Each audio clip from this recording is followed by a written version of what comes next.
ফিলিস্তিনের জমিনে কান্নার আওয়াজ, তাদের রোজা নাই, ইফতারি নাই, সাহারি নাই, বাচ্চার চোখে পানি, মায়ের চোখে পানি, বাবার চোখে পানি, রক্তের বন্যা চলতেছে।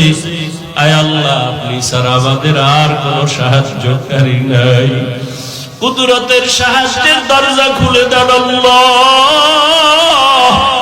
গুনাহের কারণে আপনি আমাদের উপরে গজব দিয়েন না, গুনাহের কারণে বেজার হইয়েন না রে মালিক। মেহেরবানি করে রমজানের বরকতে ফিলিস্তিনের মুসলমানদের ইজ্জতের হেফাজত করে।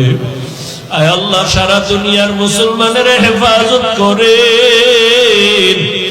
আয় আল্লাহ, মেহেরবানি করে জালেমদের জুলুম থেকে হেফাজত করেন, মুনাফিকদের নেফাকি থেকে হেফাজত করেন, বাতিলের মোকাবেলায় বিজয় দান করেন, বাতিলকে বাতিলের দ্বারা দমন করে দেন। আমাদের অন্তর থেকে রিয়া, হাসাদ, কিবির দূর করে ইখলাস দান করেন। আয় আল্লাহ, মুহাব্বতের সাথে সুন্নত অনুযায়ী চলার তৌফিক দান করেন।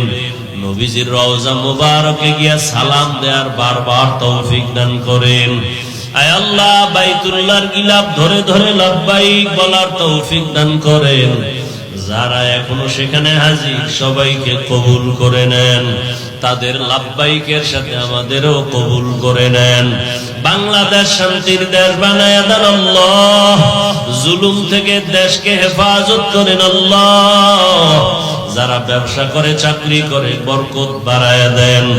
অভাব দূর করে ঋণ আদায়ের ব্যবস্থা করে দেন। আয় আল্লাহ, দেশ বিদেশে প্রবাসে যারা চাকরি ব্যবসা করে, আমার ভাই বোন সহ সবাইকে আপনি কবুল করে নেন।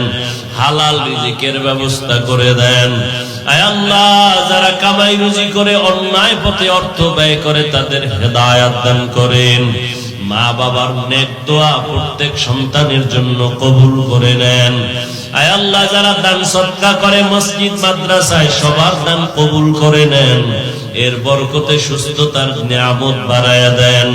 আয় আল্লাহ, আমরা যারা হাত তুলেছি জানি না কারা মা হারা, বাবা হারা।